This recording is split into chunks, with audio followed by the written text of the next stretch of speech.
Bonjour à tous et bienvenue dans ce nouveau numéro de Getsingo sur TOTV Africa. Femi Falana, un avocat nigérien, réclame les sanctions de la communauté économique des États de l'Afrique de l'Ouest, CEDEAO, contre le président sénégalais Macky Sall.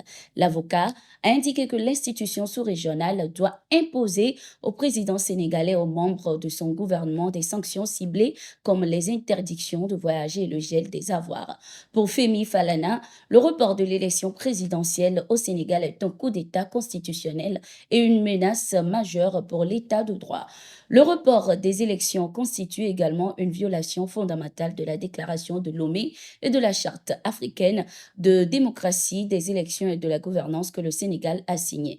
L'article 2, alinéa 1 et 2 du protocole de la CEDEAO sur la démocratie et la bonne gouvernance stipule que 1. Aucune modification substantielle ne sera apportée aux lois électorales au cours des 6 mois précédant les élections, sauf avec le consentement d'une majorité d'acteurs politiques. 2. Toutes les élections sont organisées aux dates et aux périodes fixées par la Constitution ou les lois électorales. Le report des élections suggère un stratagème délibéré de la part de Macky Sall pour manipuler la constitution du pays afin de se maintenir au pouvoir contre la volonté et les aspirations populaires, a-t-il affirmé.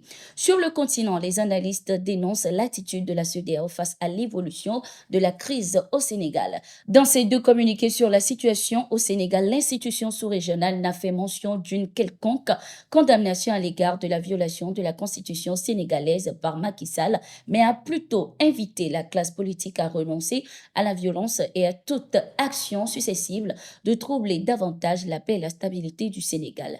L'organisation a également invité le gouvernement sénégalais à prendre des mesures pour rétablir le calendrier électoral selon la Constitution. Ce report de l'élection présidentielle a fait monter la tension d'un cran au Sénégal. Au moins 150 personnes, dont les leaders de partis politiques, sont déjà arrêtées dans le cadre des protestations contre ce report.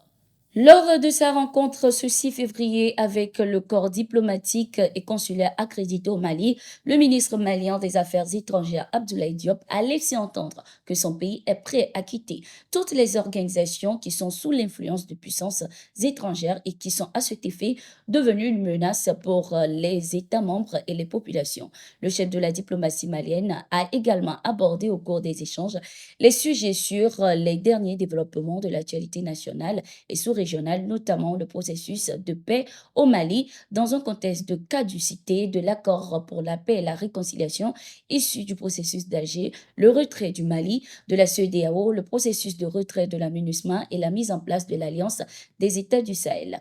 Abdoulaye Diop a par la même occasion fait mention de la violation de la Constitution par les chefs d'État sans que les organisations sous-régionales n'interviennent. Nous l'écoutons. Pour nous, l'idéal panafricain est toujours là, mais cet idéal a été quelquefois travesti ou extraverti ou instrumentalisé pour d'autres agendas. Nous avons dit que l'organisation est devenue une menace pour sa population et nous ne pouvons pas continuer à ce que d'autres se lèvent. Ils utilisent l'organisation. Vous avez vu, il y a eu des sommets de la CEDEAO où certains dirigeants même ont pu prédire les conclusions des sommets, mais ce n'est pas sérieux. C'est la collusion de l'organisation ou de certains dirigeants de l'organisation avec des puissances extérieures pour agresser un pays. À partir de ce moment, nous sommes tous en insécurité. C'est pourquoi le Mali, le Burkina, on s'est levé. Et si vous attaquez le Niger, vous nous attaquez aussi.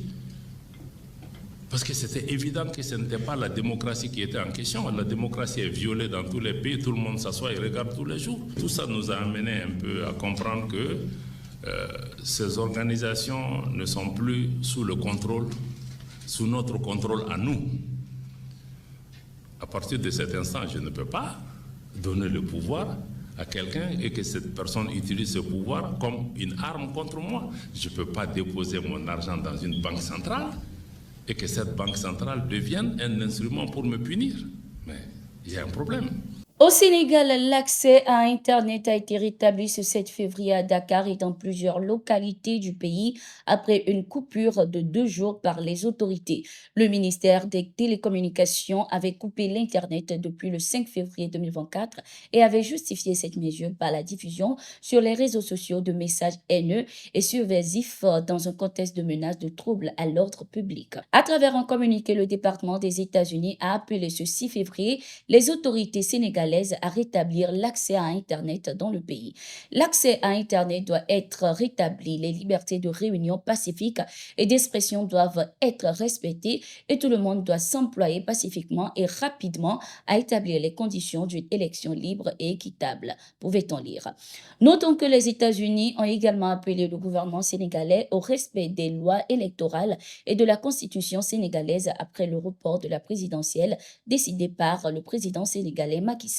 Les anciens présidents Olusegun Obasanjo du Nigeria et Nicéphore Soglo du Bénin étaient au Togo ce 5 février 2024 pour rencontrer le président togolais Faure Gnassingbé. Ceci dans le cadre de la célébration du 19e anniversaire du décès du fait président togolais Gnassingbé Yadema. Selon une publication de la présidence togolaise, ces deux anciens chefs d'État ont renouvelé leur hommage au père de la nation togolaise. Ils ont également salué son engagement pour la paix, la solidarité, sa qualité d'écoute attentive et sa démarche inclusive dans la résolution des conflits et le renforcement de l'intégration dans la région et sur le continent. C'était également l'occasion pour ces anciens présidents d'échanger sur des sujets d'actualité de la sous-région. D'autres personnalités de renom telles que les anciens premiers ministres Lansana Kouyaté de la Guinée et Lassina Zerbo du Burkina Faso étaient également à cette commémoration de l'anniversaire du décès de l'ancien président de la République togolaise qui s'est tenu à Pia, localité située dans la Kosa à 420 km au nord de Lomé. Nous sommes arrivés à la fin de ce numéro de Gatingo. Merci d'être resté avec nous. Nous sommes en continu sur nos différentes plateformes et sur notre site d'information, le www.toutafrica.com. À tout de suite.